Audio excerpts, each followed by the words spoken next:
unfortunately, some of them, like Mershon, take it a little bit too personally and do things that I think are illegal that you're going to see here in a couple of days. And as you well know, we're people. Right. Right? And people sometimes make decisions that aren't necessarily the best decision because we get involved emotionally and stuff. Right. Probably shouldn't. Our job is to try to remain to that. But at the end of the day, like you, we're people. Yeah. Sometimes we get wrapped up in it, and I know I've seen some of your videos, and you've indicated to yourself self-recognition that, I probably was a little over the top of that. Yeah. And sometimes our officers are no better. Sometimes they get Well, the difference is I can't arrest you, put you in a cage, take your money, which is what Mershon did. And nobody has come up and said, I understand, nobody has bothered to come back and say, you know what, that is absolutely ridiculous that we arrested you for not a Class C misdemeanor that was not showing a driver's license, even though he had it in his hand.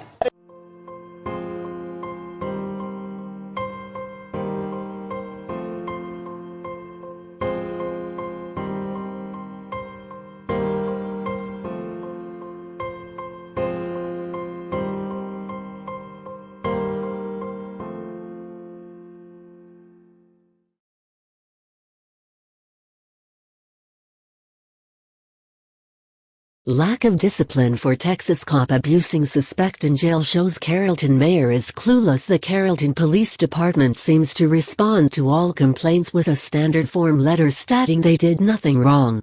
Attempting to utilize the city's written policy for appeals just falls on deaf ears or flat-out refusal. As a last resort, one would hope the mayor might be somewhat objective with the voting public's best interest in mind. Clearly, that is a fool's hope. We contacted Carrollton, Texas Mayor Matthew Marchant, son of Congressman Kenny Marchant, to enlighten him to the problems with his police force, and the fact that the city manager refused to follow written policy concerning appeals.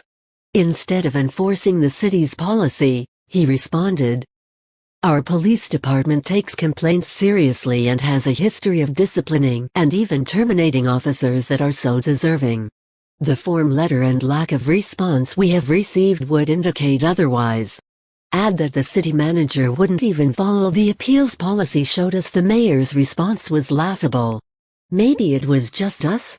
We made a cursory search for incidents with Carrollton police officers, and came upon what should have been the perfect example to easily validate Mayor Marchant's claim. It did not. A few years back, a Carrollton officer arrested a man for DWI. While checking into jail, the officer asked the suspect to give him his coat. When the suspect declined, the officer shoved him face first into the wall with such force, he was nearly horizontal at the time of impact. Having his hands in his pockets made him particularly vulnerable to such an aggressive response. While the suspect admitted to drinking, he was not being aggressive. Certainly not a person that deserved to effectively be picked up and smashed face first into a wall. In a case like this, what would seem like fair discipline? Not as just a police officer, but as any person.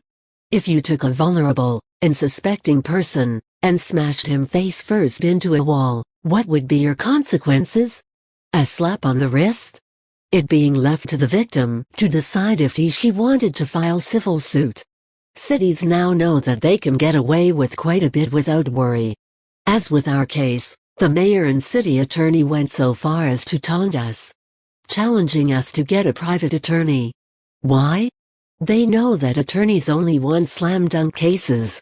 Cases so egregious that settlement or a quick jury trial will be clear, because they want to split the winnings. They also know if the case isn't a slam-dunk, attorneys won't take the case pro bono, and most people can't afford to risk the money to pay a good lawyer. Even if they lose, they have an endless supply of taxpayer money to pay. In our example case, the officer only faced a civil trial.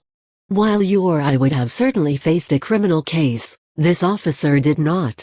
He did, however, lose his civil case to the amount of $80K. Not the city, but the individual officer. That may appear to be a pretty big hit for any person, but police have the protection of lawsuit insurance and the backing of their union. Where is this officer today? He is still employed by the Carrollton Police Department, and has faced no criminal charges.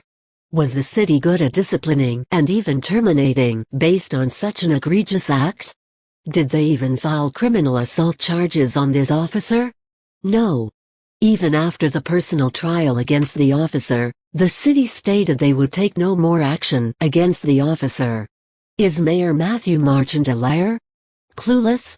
Just another blowhard politician? Mayor Matthew Marchant. Phone: 972-466-3001. Twitter, @MatthewMarchant. Email, matthew.marchant@cityofcarrollton.com. City of Carrollton. Facebook, Carrollton Police Department. Facebook.